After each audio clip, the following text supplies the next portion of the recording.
Bienvenue dans Conversation, le podcast de Space qui puise son inspiration dans des échanges sincères et explore le parcours de vie des hommes et des femmes du monde des médias. Parce que chez Space, nous sommes convaincus que la communication est avant tout une affaire d'humain. Nous plaçons les relations et les connexions au cœur de notre approche. C'est cette même conviction qui guide Conversation. Donner la parole à celles et ceux qui façonnent le paysage médiatique. Annonceurs, agences, régies, directeurs, planeurs, spécialistes, experts, pour partager leurs histoires, leurs expériences uniques et les enseignements qu'ils en tirent. À travers ces échanges, nous souhaitons mettre en lumière la richesse des trajectoires personnelles et professionnelles en capturant des anecdotes marquantes et des expériences humaines authentiques. Car se connecter aux autres, oser explorer de nouvelles perspectives et grandir ensemble, c'est aussi ce qui anime Space au quotidien. Connect, Dare, Grow. Conversation, le podcast qui connecte le monde du média en toute décontraction. Bonjour à tous, bienvenue dans Conversation, le podcast de Space. Alors aujourd'hui, c'est avec plaisir que nous recevons dans Conversation Gabriel Goldberg pour le dernier épisode de notre saison. Et aujourd'hui, c'est ni Axel, ni Kelly qui vont lui servir d'interlocuteur ou de faire valoir, mais ça va être moi, François Chaudoir, le CEO de Space. Alors pourquoi est-ce que j'ai volé la place de mes brillantes collaboratrices pour cet épisode ? Eh bien pour une raison simple. Il est de notoriété publique, je crois, que Gabriel et moi, on a eu dans le passé, vers 2022, par LinkedIn interposé, des échanges pour le moins, inamicaux, voire carrément franchement agressifs. Ce qui, par contre, n'est pas de notoriété publique, c'est qu'entre-temps, Gabriel et moi, nous avons fumé pas mal, non pas de joint, mais le calumet de la paix. Et on a découvert que finalement, on avait pas mal de vues similaires. Alors, c'est la démonstration finalement que même une inimitié aussi forte que celle qui pouvait apparaître entre Gabriel et moi n'est pas éternelle, pour peu d'une part qu'on sache évoluer et puis qu'on se retrouve sur des vues communes. Alors, c'est donc un petit clin d'œil pour moi, que ce soit pas Kelly ou Axel qui soit dans ce fauteuil. Et puis j'avoue, ça me procure un petit plaisir quand même de pouvoir titiller Gabriel, en toute amitié à un Gabi. Alors, pourquoi inviter Gabriel dans Conversation ? Gabriel, sans aucun doute, c'est une des personnalités les plus vocales, on peut le dire, qui a un avis sur tout dans notre secteur, atypique, polarisante. Beaucoup l'aiment, certains le détestent. Moi, je l'ai détesté. Et puis aussi impliqué dans ce marché très fort qui prône la transformation à grande vitesse. Et parfois, il lui est arrivé de dire des conneries, mais pas toujours. Et donc, c'est vraiment un pionnier de la transformation digitale. Et c'est un gars qui a un trajet professionnel vraiment impressionnant, atypique. Il nous en parlera. Mais bon, qui passe de Google à Media Marketing, en passant par Cemetis, le groupe Omnicom, Acacia. Bref, c'est un entrepreneur qui aime le travail, peut-être un peu trop obsédé par le travail, qui aime innover, et puis maintenant qui s'est pris une nouvelle lubie, c'est d'accompagner les entrepreneurs. Donc c'est un vrai couteau suisse, à la fois digital et entrepreneurial. Mais on va surtout essayer, dans cet épisode de Conversation, de nous intéresser à l'humain qui se cache derrière l'homme d'affaires plutôt connu. Alors, Gabi, OK pour une conversation tous azimuts ? Avec plaisir. Un plaisir d'être ici, de partager l'expérience et également, comme ce que tu as dit, envoyer un message très positif sur le marché de réconciliation, mais aussi de passion commune à travers le développement de ce marché. Super, mais alors allons-y. Et on va commencer par le début. Qui est ce Gabriel Goldberg sur le plan personnel ? Parce que on a un petit peu préparé ces échanges ensemble et j'ai découvert que tu avais un parcours qui n'était pas du tout archétypique. Oui, c'est vrai. En fait, je suis né à Anvers, dans le nord de la Belgique, dans une école juive où on parle le flamand. Donc, à la maison, je parlais le français. À l'école, je parlais flamand. Donc, je suis issu d'une... Donc, parfait bilingue. Oui, parfait bilingue. Donc, je suis issu d'une famille typiquement issue de l'immigration. Et donc, quelque part, c'est de trouver sa place, comprendre Tes quelque parents, part... première génération d'immigrés ? Même du côté de mon père, c'est moi, parce que mon père était apatride jusqu'à l'âge de 20 ans. Donc oui, ma mère, elle est née belge, et du côté de mon père, il n'est pas né belge. Donc, dans ce cas-là, c'est moi. D'accord. Ok, et donc Et donc c'est tu étudies surtout... à Anvers. J'étudie à Anvers et surtout, je suis dans une école juive qui est aussi très focalisée, très proche d'Israël. Et c'est pour ça que, très naturellement, je vais habiter en Israël à l'âge de 17 ans. Donc, je termine l'école à 17 ans, je vais habiter en Israël et je fais mes études là-bas. Et en fait, mes parents me disaient, tiens, quand tu vas... Tes parents vont avec toi en Israël Euh, ou toi tu y vas seul Non, j'y rejoindre vais la seul. famille? J'y Ok. vais seul. Et surtout aussi, c'est que j'y vais seul et je suis surtout très jeune. J'ai à peine 17 ans. Et donc, c'est pour ça que j'avais une connexion assez forte avec ma mère et par prudence, elle savait que j'ai toujours été très débrouillard pour tout, mais elle me supplie de ne pas prendre la nationalité israélienne pour me dire, prends-la uniquement si tu es certain de rester. Parce que, comme toutes les mères, elle a peur de l'armée, de ce pays en guerre.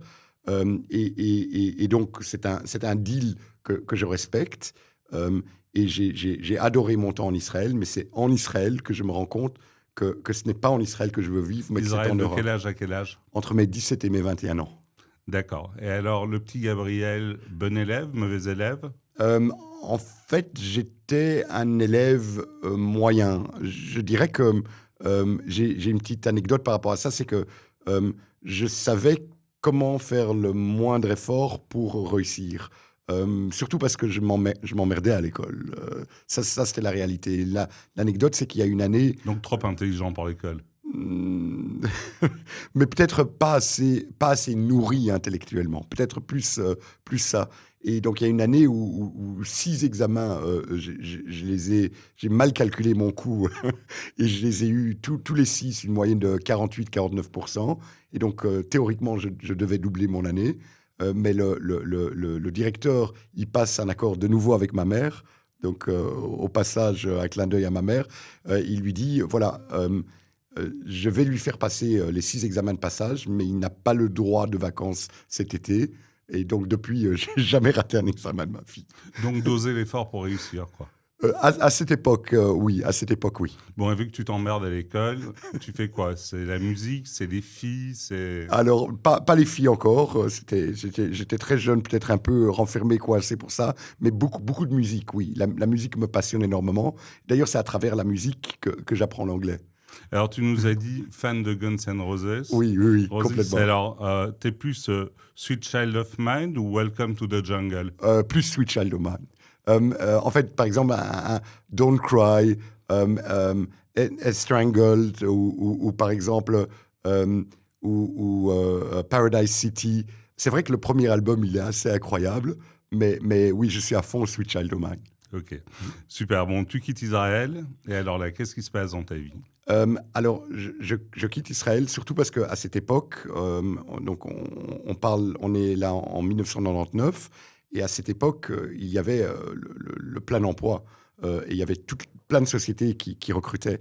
Il y avait des salons de recrutement européens auxquels j'ai assisté, et il se fait que j'ai assez bien connecté avec cette société qui s'appelle Europay, qui est en fait le partenaire européen de Mastercard, qui ensuite a fusionné avec Mastercard.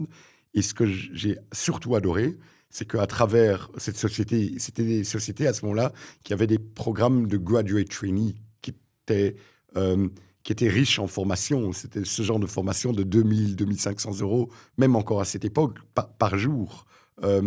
Et donc, j'ai choisi de rejoindre Mastercard pour être formé, mais aussi pour Mais beaucoup alors là, voyager t'as en pas de Europe. diplôme universitaire à ce moment-là. J'ai mon premier degré, donc j'ai mon diplôme universitaire économique parce que j'ai étudié ça entre mes 17 et 21 ans. D'accord. C'est seulement ensuite que je vais complémenter mon éducation universitaire et je vais étudier à Édimbourg, à l'université d'Édimbourg en Écosse, les sciences politiques, parce que c'est quelque chose qui m'a toujours passionné. Ok. Et donc, en fait, toujours rêvé d'être un entrepreneur? Oui, j'ai toujours rêvé d'être un entrepreneur, sauf que je ne viens pas d'une famille d'entrepreneurs, donc ni dans mon entourage proche, ni une inspiration que j'ai pu avoir, et donc je ne l'ai pas, je n'ai pas exprimé ainsi. Ça veut dire que quand je voyais mes parents, qui étaient plutôt des fabricants dans le monde diamantaire et qui travaillaient seuls, sans structure et sans employés, je savais que ce n'était pas ça ce que je voulais. En même temps, quand je voyais ces grandes sociétés, ces grandes marques, je trouvais que c'était très inaccessible. Ça me faisait rêver, mais je trouvais ça très inaccessible. Et donc, c'est pour ça que je savais que je devais acquérir de l'expérience pour pouvoir comprendre et trouver mon chemin. Donc, quelque part, tu décides de faire un trajet professionnel un peu formateur. Absolument. Et aussi, surtout, que je sais au fond de moi, et de plus en plus, que je suis, et c'est là où, d'ailleurs, dans nos discussions préalables, on s'est rejoints, c'est que je suis profondément un prestataire de service. Donc, je suis un entrepreneur ou un individu qui aide à servir les autres pour faire avancer un projet. Tu te retrouves chez Google. Aujourd'hui, tu as une jolie casquette de Google. Tu peux peut-être la mettre. Donc, ça veut dire que tu restes amoureux de ces gens-là un peu. Tu te retrouves chez Google et alors tu nous racontes, tu es le premier employé de Google. Oui. Donc, je dis souvent que j'ai une carrière avant Google et après Google. Donc, pour moi, Google était un point, un climax ou un stepping stone de ma carrière professionnelle. Ça veut dire que je travaillais juste avant Google dans le secteur automobile. Ça s'appelle Arc Europe. C'est un peu l'extension européenne de Touring Assistance. C'était génial. C'était super. J'avais des super collègues. Mais je sentais que ce n'était pas mon stepping stone à l'entrepreneuriat. Et donc, j'ai cherché une société dans laquelle je pourrais apprendre, évoluer, mais surtout dans laquelle je peux m'en servir pour ensuite devenir entrepreneur. Et quand je vois que Google cherche à recruter son premier employé, j'ai même postulé avec une adresse email Yahoo. Je ne connaissais pas trop pendant l'interview. Il n'arrêtait pas de me parler de campagne. Je ne voyais pas trop ce que c'était, même si j'avais lu d'un point de vue fictif ou théorique autour de ça. Donc, je suis un inconnu du monde du média ou du digital marketing. Alors, avant qu'on ne continue, on va participer à notre petite habitude dans Conversation. C'est nos invités tirent une carte au hasard et y répondent. Donc, je vais tirer une carte au hasard. Alors, est-ce que je suis plutôt café ou thé ? Alors, moi, je suis très café. Je suis très café et d'ailleurs, j'adore les cafés en expresso, sans sucre, sans rien. Il faut absolument mélanger l'expresso, sinon il y a trop d'acidité dans le haut du café. Et même au début de mon lancement de l'entrepreneuriat, j'en buvais genre 6-7 par jour. Au début, le premier mois, dans l'appartement de mon associé Nicolas. Et donc, je tremblais même dans certaines réunions de nervosité. D'accord. Donc, avec modération. Définitivement café. Alors, à côté du boulot, il y a quand même une vie. Oui.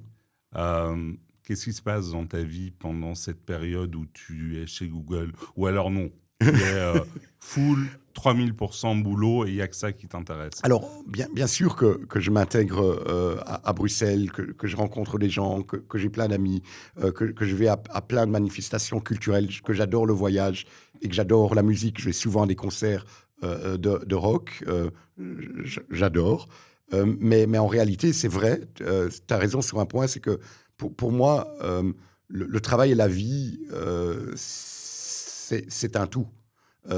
Et que le fait de se lier d'amitié avec les collègues, le fait de s'intéresser à son secteur, le fait de lire, de voyager, de s'inspirer, oui, ça faisait pleinement partie de ma vie, surtout à la période chez Google, que je trouvais passionnante parce que c'était le début de l'Internet, de ce qui aujourd'hui est omniprésent.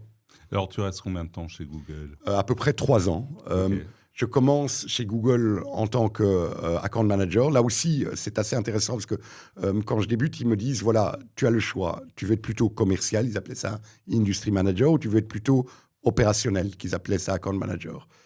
Même si j'avais choisi le commercial, j'aurais eu un salaire de quelques centaines d'euros de plus.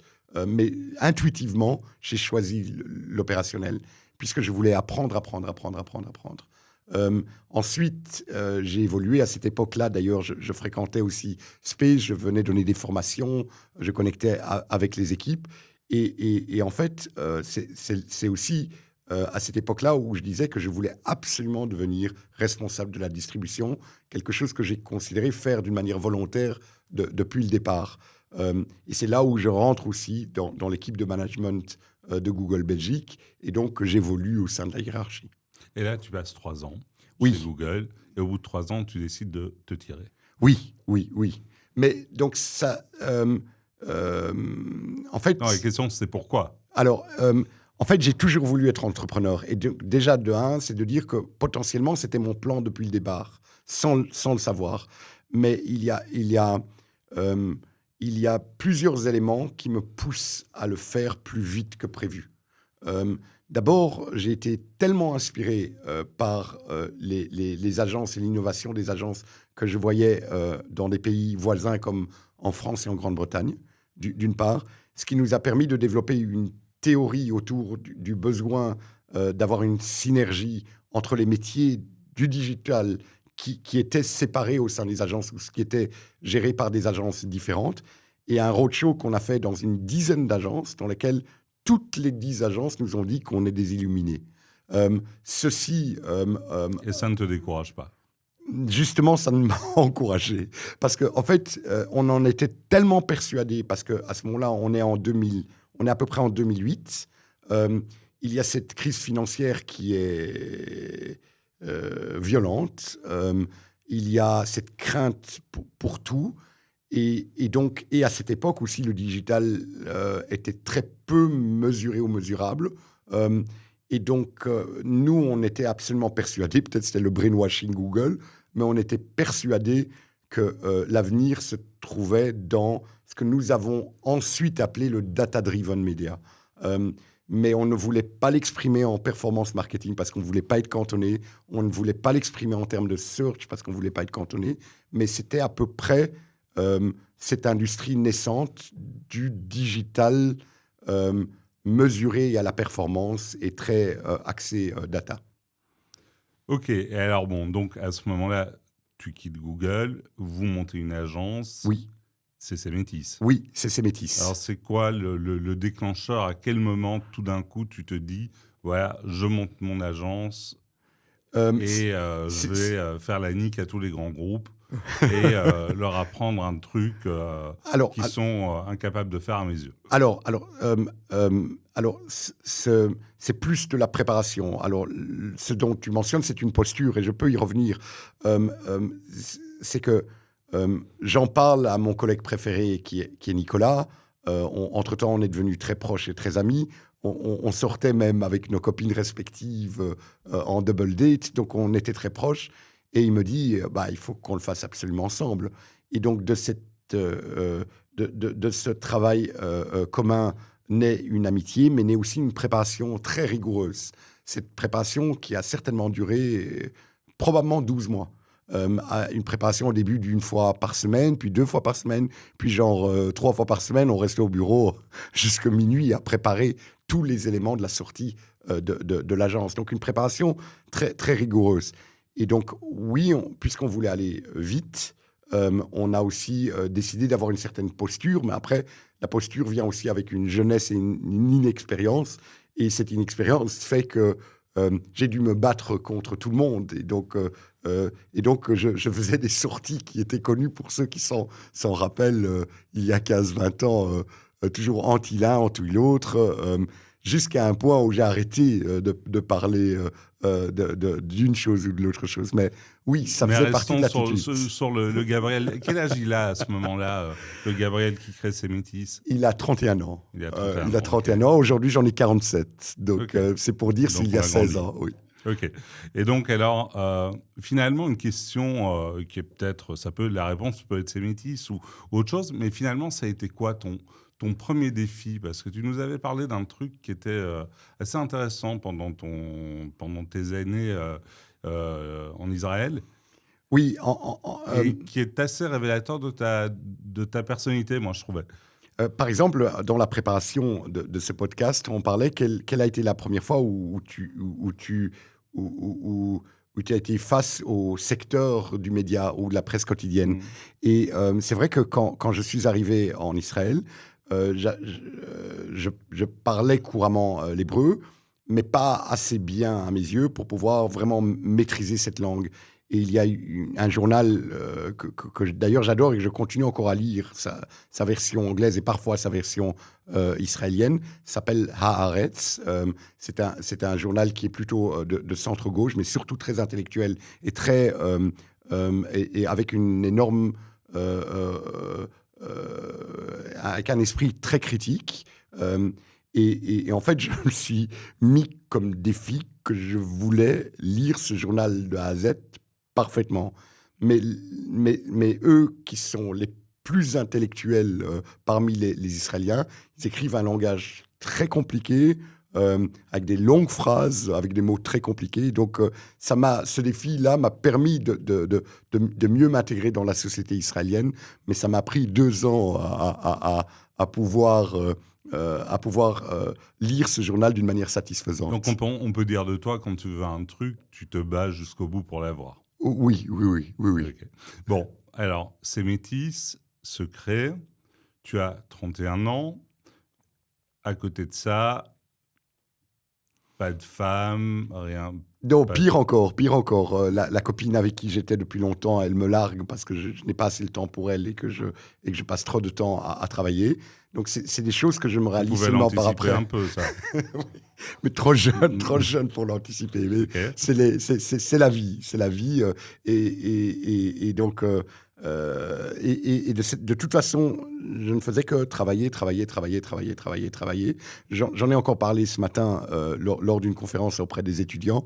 C'est que c'est pour ça que je disais que l'entrepreneuriat n'était pas pour tout le monde, parce que ça fait partie d'une forme de soif, de volonté de travailler et de mettre tous ses efforts dans le décollage de la société, parce que les quelques premières années sont tout le temps les plus importantes, ou très importantes en tout cas. Alors, moi, il y a une question qui me vient comme ça à l'esprit. C'est, mis à part le succès et le trajet que tu as fait, etc., quand je vois l'énergie que tu as mise dans ta vie professionnelle très très jeune, avec vraiment une ambition qui était marquée, est-ce que tu n'as pas un peu l'impression que tu es passé à côté un peu de ta jeunesse? Non, je pense pas. Okay. Je pense pas, parce que je vais donner un exemple. Chacun son caractère, chacun ses expériences. Par exemple, c'est un paradoxe, mais sur certains éléments, j'avais une certaine peur dans laquelle il faut y faire face. Je n'osais pas voyager trop loin dans des territoires trop inconnus. Mais je l'ai compensé, parce que chez ces Métis, par exemple, je me suis créé une petite tradition en solo. C'est qu'entre Noël et Nouvel An, que ce soit 10 jours ou 2 semaines, je partais loin. J'étais au Pérou, j'étais en Inde, j'étais Cambodge et Thaïlande, j'étais en Australie. Donc ça veut dire qu'on compense tout le temps les choses. Mais aujourd'hui, si je regarde en arrière, c'était quelque chose que je voulais faire. Et c'est un fil rouge qui m'a conduit à qui je suis aujourd'hui. Et j'en garde, au-delà de très bons souvenirs, j'en garde une forme de fierté aussi. C'est clair, il y a matière à l'être. Alors, question par rapport à ces Métis qui se créent, donc qu'on voit, nous, agence média, apparaître comme étant un nouveau concurrent qui, quelque part, trouve quand même assez rapidement une place auprès des annonceurs. Et alors, une posture qui était typiquement la vôtre, c'était d'être entouré de Solvay Boy ou Solvay Girl. Oui. Alors, question idiote, est-ce que ça veut dire que les écoles de com préparent vraiment tellement mal les mecs et les jeunes à nos métiers de la communication qu'il faut absolument prendre le haut du panier des grandes écoles commerciales? Alors nous, on ne le voyait pas comme une hiérarchie, on le voyait plus comme une fonctionnalité nouvelle au marketing. Et en fait, je reconnais que cette approche était une... J'ai pas de café, tu veux un peu d'eau? Oui, avec plaisir. Mais je reconnais que cette approche est une approche un peu élitiste.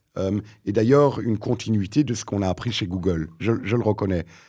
Mais en réalité, on était au début de ce qui allait devenir ce qu'on a appelé par après le growth marketing ou le data-driven marketing. Et donc, on voulait le faire avec des ingénieurs commerciaux qui sont très axés analyse et chiffres. Et d'ailleurs, de cette manière-là, avec grande fierté, on pense avoir hacké un peu le métier du média et du digital marketing en Belgique pour justement amener du sang neuf dans le milieu, qui est un milieu qui est très doué au niveau métier, mais qui au niveau analytique a dû apprendre à le devenir. Et donc, nous, on était un peu puristes à cette époque dans ce sens-là. Comme Google, on s'est établi des listes d'universités et des listes de degrés autour de ce qu'on veut recruter et ce qu'on vise. Et cette ouverture, on l'a acquise avec le temps. Mais on a dû démarrer d'une manière ultra puriste. Donc en réalité, vous avez un peu pris de la culture de Google, oui, que vous avez injecté comme ADN, on va dire, de Semetis. Complètement. Et même pire encore, c'est qu'un jour, un de mes collaborateurs, je le salue, Glenn au passage, il débarque avec un livre, avec plein de post-it dans tous les sens. Et il me dit, je viens de lire un livre, ça s'appelle Work Rules, c'est par Laszlo Block, l'ancien directeur ressources humaines de Google. Il me dit, mais la moitié des éléments que je lis dans le livre sont les procédures Semetis. Je ne connaissais même pas ce livre. Et donc, je l'ai lu et j'ai dit, wow, c'est génial. Et puis, on en a discuté. Et c'est carrément devenu une lecture obligatoire pour tous les seniors consultants qui deviennent managers, par exemple. OK. D'accord. Donc, on est sur Semetis. Combien de temps est-ce que tu travailles chez Semetis avant de prendre la décision de te dire je vends? Et puis, pourquoi est-ce que vous vendez alors que vous avez une agence qui a quand même une notoriété très forte, beaucoup de succès, des belles marques comme clients? Oui. Pourquoi vendre? Alors, en fait, ça c'est aussi un point que je vais expliquer le contexte. Ça veut dire que je ne viens pas d'un milieu entrepreneurial. Mes seules inspirations que je voyais autour de moi, c'était des agences comme Publicity Web, qui est rentré dans le groupe chez iMedia, ou comme un Extenseo, qui est devenu un e-prospect au sein de Dentsu. Ce sont mes seules références. Ou en Flandre, je vois par exemple pas mal d'agences qui rentrent dans le milieu créatif, et que ça, ce sont des logiques dans lesquelles j'adhère moins ou que je comprends moins. Et donc, quelque part, mon plan entrepreneurial et carrière est très naïvement le fait d'itérer, de copier ou d'essayer de faire mieux de ce que j'ai vu autour de moi. Et donc, en fait, nous, on a démarré Semetis en ayant l'idée de le vendre à une agence média. C'était notre plan de départ. Et aussi parce qu'on pensait que l'avenir se trouve dans l'intégration ou la fusion de cette approche très data-driven avec une approche de métier autour de tout l'historique et toute la connaissance de la multitude des médias. Donc, en fait, chaque année, Nicolas, il y a quand même un truc, je t'interromps, parce qu'il y a quand même un truc qui me fait rire, c'est à ton époque, Semetis, tu as fait quand même pas mal de sorties qui étaient assez agressives vis-à-vis des agences qui étaient en pleine transformation digitale. On peut dire que maintenant, la plupart ont terminé cette transformation, mais à l'époque, ce n'était pas le cas. Et en vous positionnant comme étant quelque part les champions du digital. Et puis, aujourd'hui, que ces agences sont devenues plutôt bonnes au niveau du digital, vous commencez, je dis vous, mais tu n'es plus Semetis, vous rentrez sur le terrain finalement des médias traditionnels. C'est pas un peu l'arroseur arrosé, ça? Et donc, je mentirais pour dire que c'était le plan dès le départ. À cette époque, on avait une idée de la direction vers laquelle on voulait aller. On n'avait pas une idée précise. Ce côté de précision, on va l'apprendre à travers le parcours. Je te reconnais que toutes mes sorties sont liées avec l'entrepreneur que j'étais dans le passé, qui était un entrepreneur avec un sang chaud, avec une langue qui ne reste pas dans sa poche, mais surtout avec une expression d'une forme de frustration.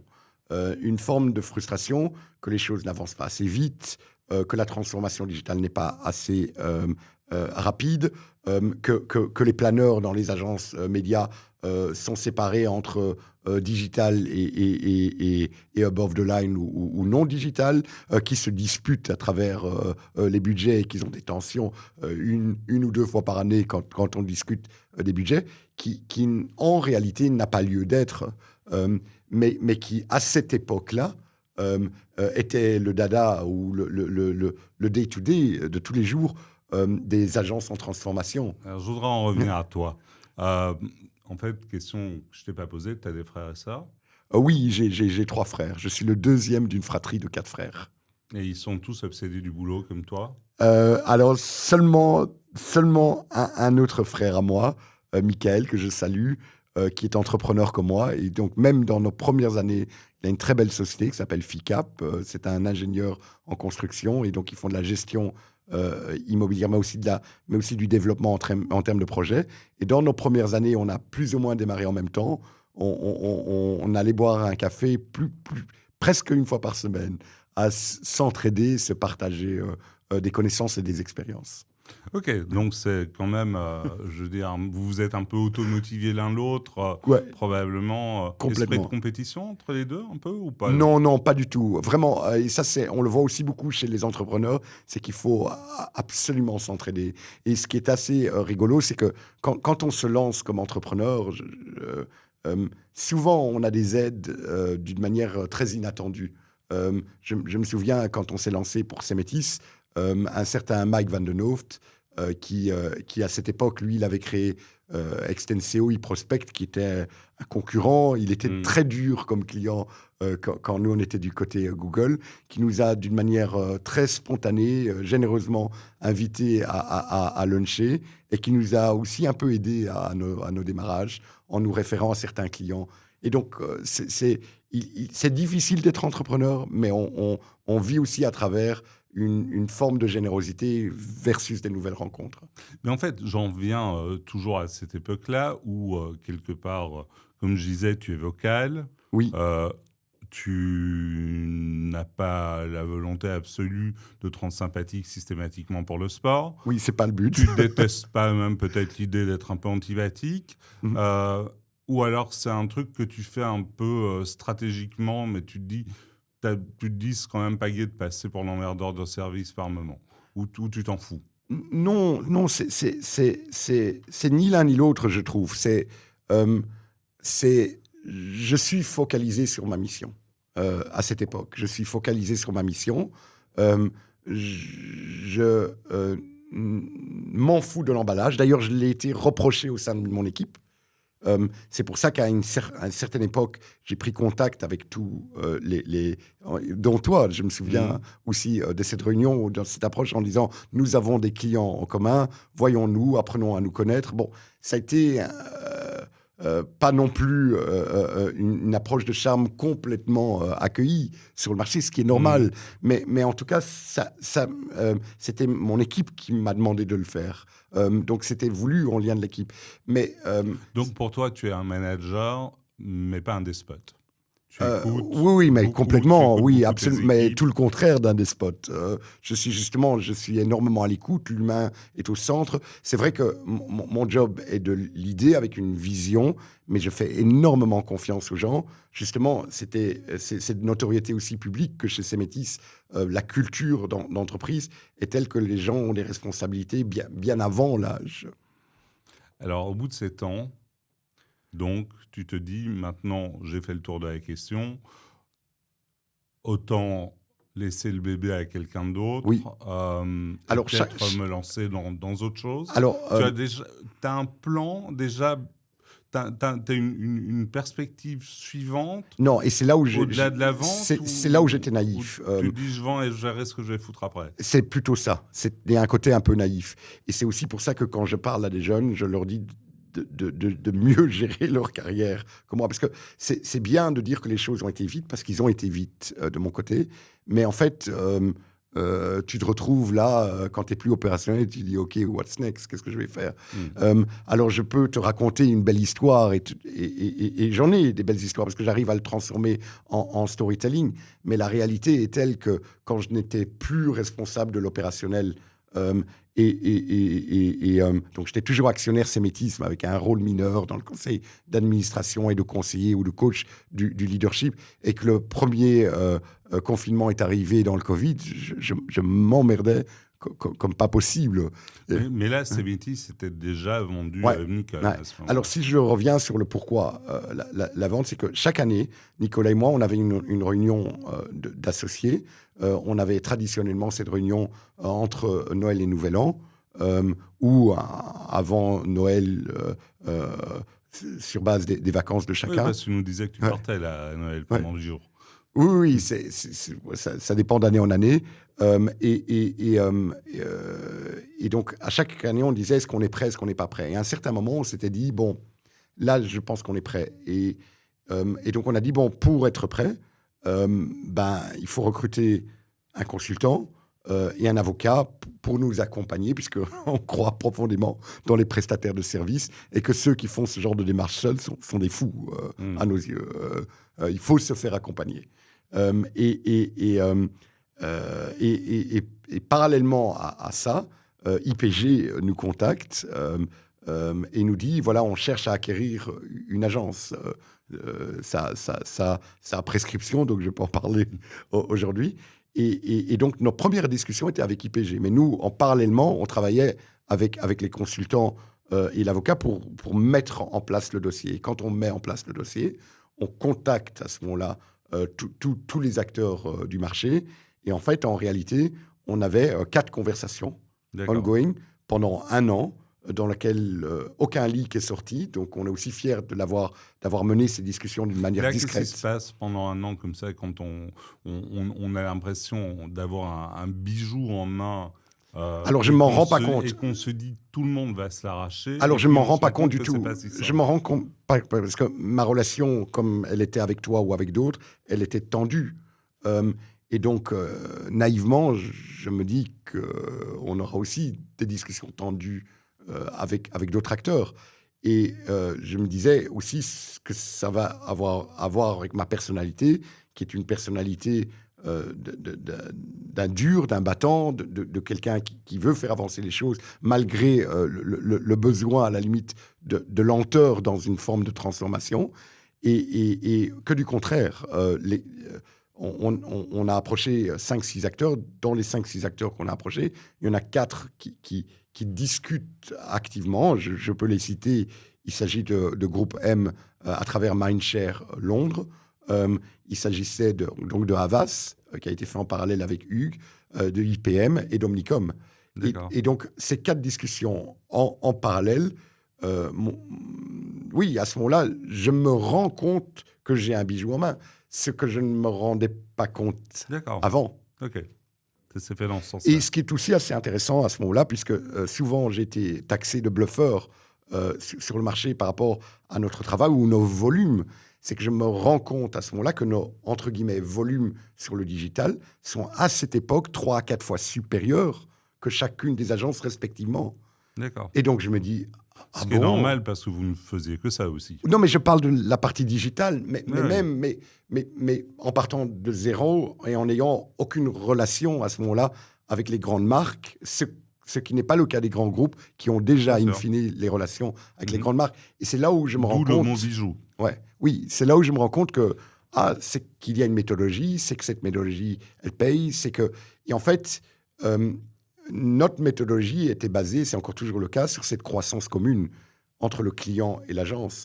Un IKEA qui a démarré en investissant peut-être 5 000 € en digital marketing. Ensuite, à un certain moment, ils en investissaient par mois peut-être 200 000, peut-être 300 000. Et cette croissance-là a été possible grâce à cette méthodologie. L'histoire Sémétis se termine et on tire une carte. Alors, mon mot favori, je dirais la transmission. La transmission, parce que, en fait, et c'est surtout maintenant, c'est bien la connexion vers l'avenir, c'est de se dire, OK, le fil rouge, et en fin de compte, ce que j'ai toujours aimé à travers mes métiers respectifs, c'était cette connexion avec la jeunesse, avec le jeune leadership, et c'est de transmettre et donc d'accompagner. Et je trouve, comme par exemple ce matin, j'ai fait une conférence dans une haute école spécialisée dans tout ce qui est événements, et de connecter avec ces jeunes de 20-21 ans, de les inspirer et de pouvoir même en accompagner certains, est une chose qui me plaît énormément. On va revenir à cette notion de transmission. Mais on va suivre encore un peu ce fil rouge. Et donc, tu es assez proche de tes équipes de Cemetis. Vous vendez à Omnicom. On peut dire quand même que le rapprochement avec Omnicom C'était chaud. est un peu chaud. Ouais, très chaud même. C'est même carrément désastreux. Oui. Une surprise, une baffe, une gifle. Deux ADN qui finalement enfin, vraiment le greffon qui est rejeté par, et là aussi, par le corps qui est censé l'accueillir, quoi. Et là aussi, j'ai été très naïf sur ce point.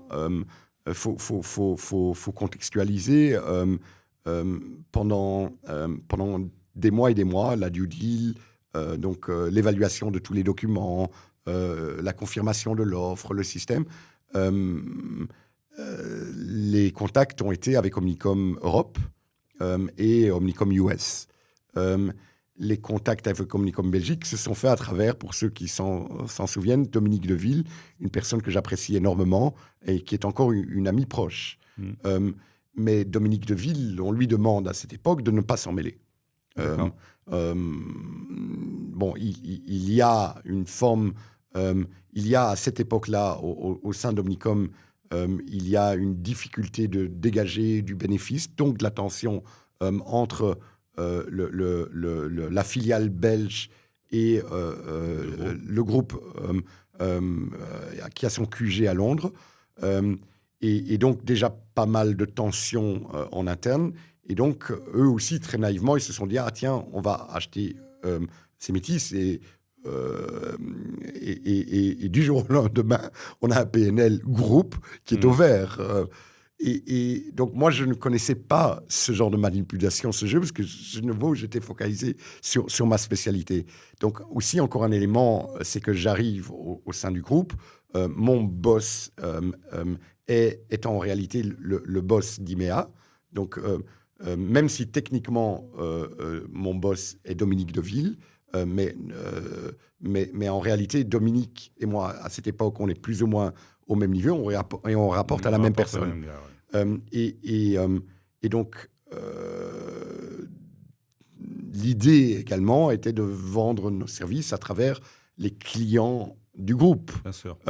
Et donc, on a rêvé faire un roadshow d'une vingtaine de sociétés pour présenter nos services. Mais quand on arrive, du coup, les équipes locales, ils nous disent, mais non, on fait du digital, on n'a pas besoin de vos services. C'est quoi cette histoire ? Pourquoi est-ce qu'ils ont accepté de vous garder comme indépendant ? Non, vous aurez dû travailler pour nous. Et donc, de nouveau, en fait, c'est là où on se rend compte, les gens sont bons dans leur métier, mais qui n'ont pas pu avoir la même analyse business que nous, qu'il faut transformer les métiers, ou en tout cas le métier digital.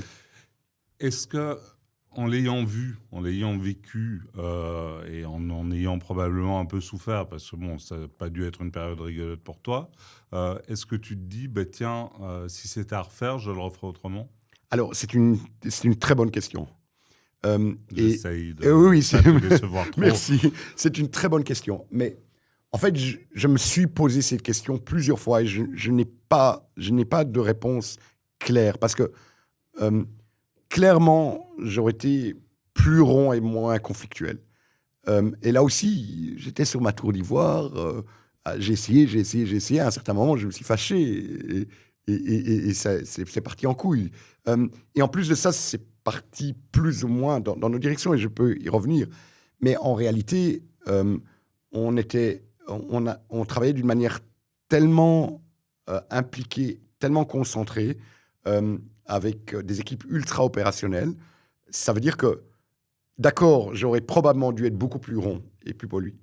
Mais ce que certains auraient voulu entendre, c'est qu'ils auraient voulu entendre que j'aurais dû passer beaucoup plus de temps avec eux. Mais plus de temps avec eux, c'est moins de temps avec mes clients. Bien sûr. Donc, en fait... Donc, toi aussi, de ton côté, quelque part, ton objectif était, à la fois en ayant vendu Cemetis, de rester quand même très, très proche de tes clients de Cemetis plus que de devenir une branche réellement du groupe Omnicom, ou en tout cas, c'était pas naturel pour toi, quoi. En fait, à cette époque, j'ai voulu explorer ce qu'était Omnicom. J'ai voulu le comprendre. C'était pas un peu tard? C'était pas avant qu'il aurait fallu le faire? Oui, mais c'est de l'explorer de l'intérieur. Et ça a été moi aussi un grand défi, c'est que les agences médias, et je suis content de cette ouverture actuelle, qui est quelque chose de nouveau dans mon observation des 3-4 dernières années. Mais à cette époque, le milieu des agences médias était ultra fermé. Je me souviens, même l'époque de Google, où quand je demandais aux agences médias de venir travailler une journée chez eux pour comprendre l'ambiance, je me faisais engueuler. Comme si c'était un secret d'État, le fonctionnement interne. C'est d'ailleurs grâce à Dominique... Un sentiment qu'il y avait un peu de protectionnisme, quoi, du côté des agences médias, ou beaucoup. Oui, mais je pense que c'est parce que traditionnellement, ça avait à voir que la négociation et les rates étaient tellement importants et qu'aujourd'hui, ça s'est transformé dans la qualité du service. Ce que j'avais pu prédire, mais c'est de là que ça vient. Donc ce n'est pas juste du protectionnisme pour du protectionnisme, c'est cette peur de l'information ou d'une curiosité malsaine autour de l'information. Mais ce qui n'était pas le cas, en tout cas dans ma philosophie. Alors pour terminer sur ces métis, est-ce qu'on peut dire que c'est peut-être le plus gros échec de ta vie, cette intégration difficile, ou est-ce que tu te dis non, ça a été un sale moment, mais bon voilà. Oui, mais c'est un échec parmi d'autres. Je suis certain que j'en aurai encore plein parce que ça fait partie du processus d'apprentissage. Et en fait, in fine, on en a transformé comme un succès, que ça soit pour le groupe aujourd'hui qui se porte mieux qu'à cette époque. Ou que ça soit également pour les individus qui sont passés à travers cette période. Moi, c'est grâce à cet échec, puisque c'est un échec clair culturel, que j'ai appris à comprendre l'élément humain au sein des organisations. En tout cas, il y a une chose qui est certaine, c'est qu'on sait qu'au sein de ces métis, il y avait un vrai esprit de corps. Et ça, probablement que toi et ton associé, vous en êtes les initiateurs. Une culture très forte. Je crois que les gens étaient très, très fiers de travailler chez ces métis. Comme moi, du temps où j'ai démarré, on était très, très fiers de travailler chez Cara. Et toi, tu es très, très proche de tes équipes. Oui. Et puis un jour, tu quittes ces métis. Oui. Mais tu restes quand même assez proche de certains membres de tes équipes. Parce que là, tu me parles un peu d'une comédie romantique dans notre préparation, un peu où tu te mets ton costume de Hugh Grant. J'ai envie que tu nous parles un petit peu de ça. Mais là, je te pousse dans l'intimité. Oui, non, il y a pas de problème. Mais en fait, on a vécu des moments très forts. Donc, c'est clair qu'on a des relations très fortes entre les sémiticiens qui ont travaillé ensemble. C'est vrai que je ne connais pas la nouvelle génération, mais quand on se croise, on passe toujours un bon moment ensemble parce qu'on partage des choses. Mais c'est vrai, un point, c'est que chez ces métis, il y a les valeurs humaines qu'on a mis en avant, cette culture, ce côté d'entrepreneur ou intrapreneur qu'on a mis en avant, cette culture dans laquelle ils doivent évoluer à l'intérieur ou à l'extérieur de la société. On faisait venir même des recruteurs chez ces métis pour qu'ils leur expliquent comment mieux gérer leur carrière. C'est complètement... Je crois que tu n'as pas compris l'allusion que j'essaie de te faire, là. Ah, tu veux dire que la première employée de ces métis est devenue ma femme. Ça, oui. Bon, ça, oui. Raconte-nous ça, si tu veux bien. OK. Sans rentrer dans les détails. Donc, il se fait que la première employée de ces métis qui a quitté la société en 2012 pour aller habiter aux États-Unis, et donc, il se fait que je l'aimais beaucoup,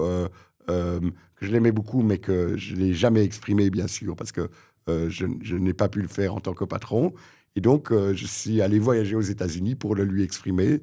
Et même si c'était bizarrement reçu au début, ça a été bien accepté. Et bilan de l'opération. Bilan de l'opération, on est mariés, on a 2 enfants, 9 et 6 ans. Et donc, mais ça, c'est rigolo parce que je trouve qu'elle a toujours été un peu une alien. Chez ces métis, il y a à la limite 2 familles de services. Il y a le service du digital marketing, advertising dans son ensemble, avec tout ce qui va avec. Et il y a du digital business intelligence qui est en fait les éléments très data qui sont soit liés au advertising ou soit liés au comportement même du site web et de sa croissance. Et elle n'a jamais aimé le marketing, par exemple. Et pourtant, elle était chez Semetis. Mais elle est tout le temps invitée au fait d'Alumni Semetis. Je lui dis, viens, on y va ensemble. Bon, et alors, donc là, à ce moment-là, histoire d'amour, vous vous mariez, oui. Vous faites des enfants, oui. Tu es sorti de Semetis. Oui. Tu as vraiment coupé le cordon à ce moment-là d'abord, et ça c'est un point, c'est que je ne considère pas Semetis comme mon bébé. C'est clairement un projet que j'ai démarré. C'est parce que je suis tellement obsédé, et d'ailleurs ça a pris des années pour y arriver, je suis tellement obsédé par cette prise d'initiative, cette prise de leadership de la prochaine génération, que j'en suis fier quand ils le font. Et je ne peux qu'être fier du fait que je l'ai mise en place. Donc, je ne considère pas avoir coupé le cordon. Mais c'est clair que je me le suis reproché. J'entends ces reproches souvent sur le marché, ou même d'anciens collègues, ou même, par exemple, mon boss par après. Qui là, est c'est devenu... pas un reproche, c'est une question. Hein. Oui, mais par exemple, mon boss, qui était le CFO IMEA, il me disait tout le temps, je pense que tu aurais du mal. Mais en fait... dans la pratique, j'ai aucun problème. Donc, le cordon a été coupé et il a surtout été coupé quand j'ai vendu en 2023 mes actions minoritaires. Et puis là, à côté de ça, vu que tu as une vraie vie personnelle et plus 100% boulot, j'imagine qu'il y a un petit basculement aussi du sens des priorités. Oui, c'est certain. C'est certain que ma philosophie est telle que le boulot et la vie, c'en est un. Mais quand il y a justement une famille et des enfants, ça devient un énorme défi. Et donc, il faut vivre chaque expérience à part entière. Tu aimes être papa ? Je suis un papa très différent de ce que j'imaginais. Très différent. Donc, j'imaginais être un papa poule. Mais en réalité, je ne le suis pas du tout. Mais par contre, j'essaye de créer le plus de connexions possible avec mes enfants, d'écouter, c'est pas toujours mon point le plus fort, d'écouter, mais surtout de passer du temps qualitatif avec eux. Tu penses que tu as un exemple pour eux ? Ils sont peut-être un peu petits pour... Non, mais dans l'esprit critique, oui. Ça, c'est ce que je veux leur faire passer comme message. Et c'est un point important, c'est que dans le monde de l'IA, où le travail est auto-généré à plein de niveaux et qui peut même, sur plein de points, remplacer l'humain, il y a des éléments que certains peuvent dire la créativité, l'esprit critique ou indépendant, ou la prise d'initiative. C'est quelque chose qui est très humain. Et là-dedans, je vais essayer de les inspirer. Avant de te poser la question suivante, je vais te proposer de tirer encore une carte. Alors, est-ce que je suis plutôt matin ou soir ? Je suis plutôt matin. Je suis plutôt matin. Ça commence à quelle heure le matin ? Ça va encore. C'est pour moi, ça commence 7 heures. À 10 heures, par exemple. Non, moi, c'est direct, dès le réveil. Donc, tu es plutôt soir, alors ? Oui, entre les deux, on va dire. Mais par exemple, moi, alors maintenant, c'est plus possible parce que j'amène mes enfants à l'école. Mais pendant toutes mes années entrepreneuriales ou Google, j'adorais démarrer des meetings à 8h ou 7h30. Parce qu'à ce moment-là, on peut arriver au bureau à 9h30 et on a déjà eu un bon premier meeting. Ok. Alors, je te posais la question, on a tout à l'heure, de savoir est-ce que tu penses que tu es une référence pour tes enfants ? On va aller dans l'autre sens. Est-ce que toi, tu as eu des personnes qui ont été un peu des mentors ou des exemples, que tu aies connus ou pas connus, hein, mais qui sont vraiment des personnes qui ont été déterminantes pour ton développement personnel, professionnel Oui, il y a, en fait, c'est plus dans l'environnement professionnel. Je considère que je me suis auto-éduqué, auto-construit. Par exemple, dans mon premier job chez Mastercard, il y avait mon premier manager qui s'appelle Sergio Sanchez, un Argentin, et j'ai vraiment beaucoup aimé son accompagnement. Et il m'a tout appris du marketing produit, qui était mon job. Et même encore aujourd'hui, après, je ne l'ai plus vu depuis 10-15 ans. Mais voilà, grâce aux réseaux sociaux, de temps en temps, on est encore en contact. Et j'apprécie énormément cette, à la limite, générosité humaine que j'ai vécue. Quand j'étais chez Google, par exemple, mon manager direct était Eric Portier. Et en fait, c'est grâce à lui que j'ai appris à connaître le marché belge du marketing, du média, parce que lui, il était dans une des premières régies digitales, Adlink ou Scout, et il était passionné par ça. Et lui, il était content de m'expliquer, de me schématiser, et moi, j'étais content d'apprendre. Et donc ça, c'est une forme de connexion. Okay, alors ça, c'est des mentors professionnels. Oui. Est-ce que tu as des personnes qui sont des individus que tu admires en dehors de la vie du business? Oui, Ok, mais il n'y a pas une oui, personne mais ou l'autre, non, okay, oui. ouais. Si tu veux vraiment des inspirations, mais si tu veux vraiment des peu... inspirations, en fait, moi, ce qui m'inspire, c'est que, c'est vrai, tu as raison sur plusieurs points, c'est que j'ai lu beaucoup de biographies. D'ailleurs, je viens d'acheter une biographie de Raoul Wallenberg, que je n'ai pas encore démarrée. Et donc, c'est à travers des biographies que je suis inspiré. Donc, même, par exemple, mes enfants, je le dirai en off après, si tu veux, ils portent des noms de personnes historiques que j'ai jamais rencontrées, mais qui m'ont inspiré. D'accord. Et alors, toujours je pose la question généralement un peu plus tard, mais enfin, on pose la question un peu plus tard, mais néanmoins, si tu avais la possibilité demain d'organiser un dîner avec X invités, qui soient vivants ou morts, vraiment le dîner de tes rêves, à part moi, t'invites qui? Alors, j'inviterais Sam Altman. Il m'interpelle beaucoup, ce jeune garçon. Et il m'interpelle beaucoup sur tous les projets d'intelligence artificielle, qui est un vrai grand sujet. Et je pense qu'on n'est qu'à ses débuts, mais aussi, surtout, et moins de gens le connaissent, sur ces projets d'énergie alternative. Ça m'interpelle beaucoup. Dans un monde aussi fou qu'aujourd'hui, c'est de se dire, OK, quelles sont les clés de développement et quels vont être leurs effets? Et donc ça, c'est le genre de conversation que j'aimerais avoir avec lui. Mark Zuckerberg, par exemple. On a quand même du mal à sortir de la Silicon Valley. Hein, oui. Alors Axl Rose de Guns N' Roses. Okay, ça, c'est un peu. Et d'ailleurs, Axl Rose, qui est aussi le grand provocateur dans le monde du rock. Mais à ce propos de provocateur, moi, j'avais envie de te poser la question. Gabriel Goldberg, c'est quoi? C'est un gourou? C'est un agitateur? C'est un accélérateur? C'est un fédérateur? Alors, certainement pas gourou et certainement pas agitateur, parce qu'il y a toujours un sens. Alors, tu ne me croirais pas si je te dirais fédérateur, mais c'est ce que j'aime profondément. Et c'est un paradoxe, parce que je sais vivre à travers un conflit, parce que je pense que parfois un conflit est nécessaire pour quelque part s'aligner. Mais ce qui m'intéresse, et ça c'est un point, c'est que en fait, je ne supporte pas le status quo.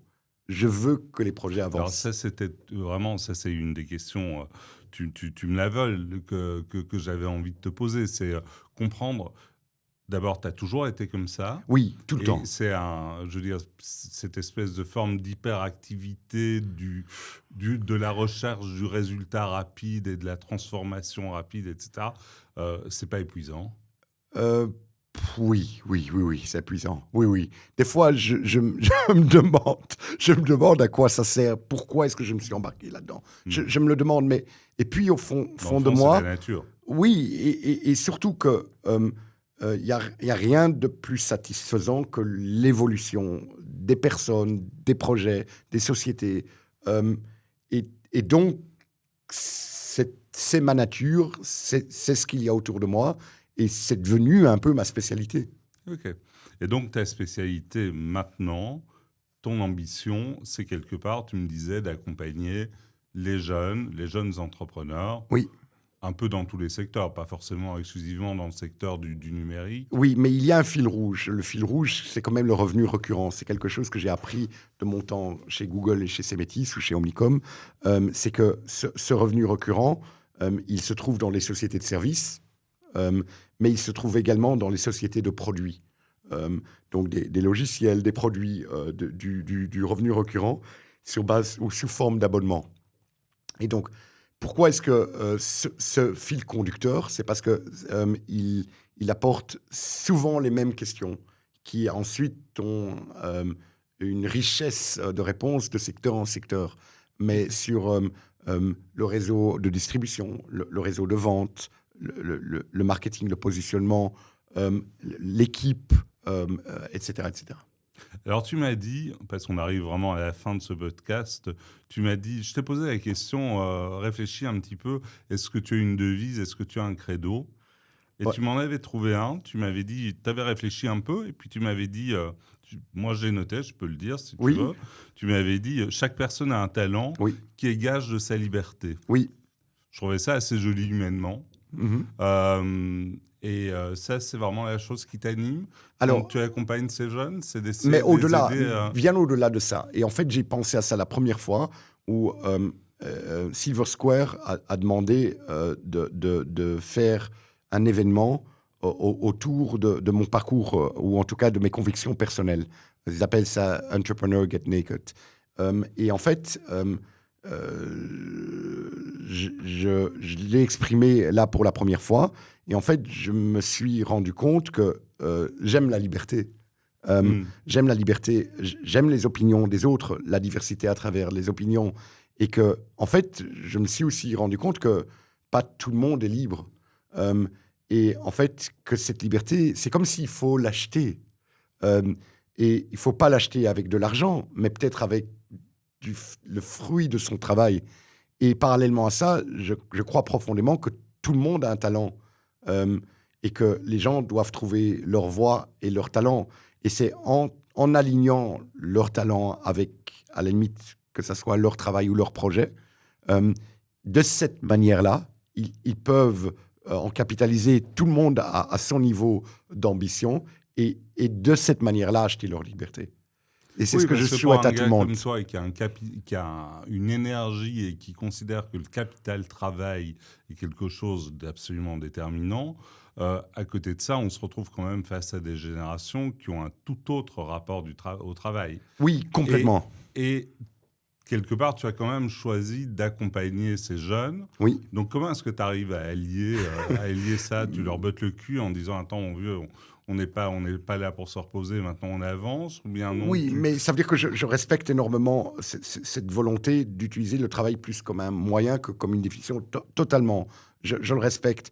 Et d'ailleurs, je peux le comprendre. À la limite, si j'avais été jeune aujourd'hui, peut-être j'aurais été une autre personne et que j'aurais plus développé mes passions pour la musique ou le voyage, par exemple. Mais in fine, un porteur de projet ou un leader de projet ou de société, voilà, ça ne va pas se faire d'une manière relaxe. Ça demande du travail et ça demande d'être rigoureux. Et qu'on soit dans cette nouvelle génération ou pas. Donc tu choisis tes poulains. Oui, clairement, je suis intéressé à accompagner des évolutions de projets. Et donc, j'accompagne le leadership, clairement. Moi, je pense qu'on a fait à peu près le tour de la question. Il y a peut-être une toute dernière question qui serait média marketing. Finalement, en une minute ou en 10 secondes, pourquoi soudainement média marketing ? Alors, média marketing nous l'a été présenté il y a un an comme une opportunité pour investir dans une société, mais également s'impliquer plus dans l'écosystème.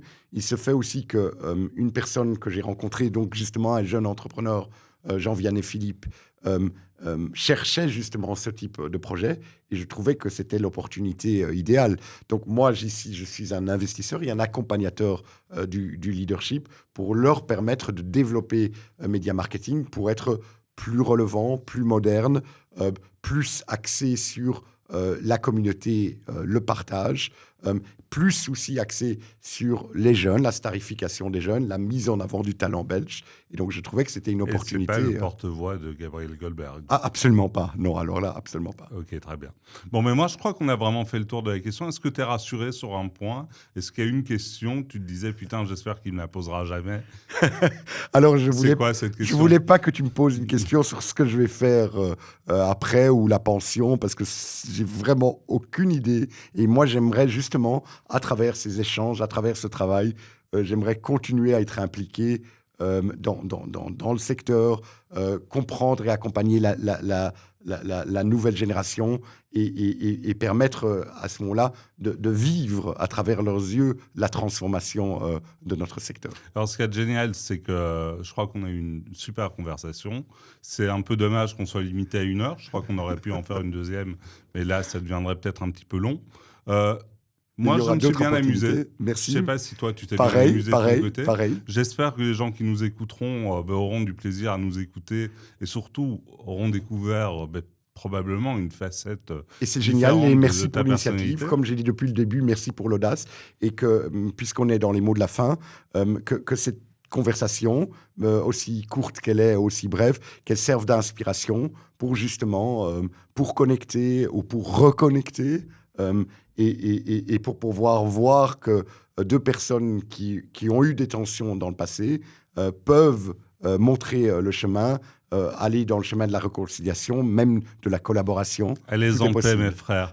Bon, mais à très bientôt pour d'autres épisodes de Conversation. Je vous promets, c'est plus moi qui serai derrière le micro. Vous retrouverez Axel et Kelly, donc ça sera certainement infiniment mieux fait. Mais moi, je ne voulais pas me priver de ce petit plaisir de Gabriel.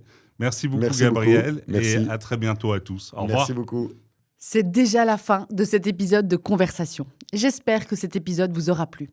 Si c'est le cas, n'hésitez pas à partager l'épisode autour de vous, à vous abonner et à noter le podcast en y mettant 5 étoiles par exemple sur votre plateforme d'écoute préférée. C'est la meilleure façon de nous soutenir et de faire grandir le podcast. Bref, faites tout ce qui fait vibrer l'algorithme. Merci beaucoup. Conversation, le podcast qui connecte le monde du média en toute décontraction.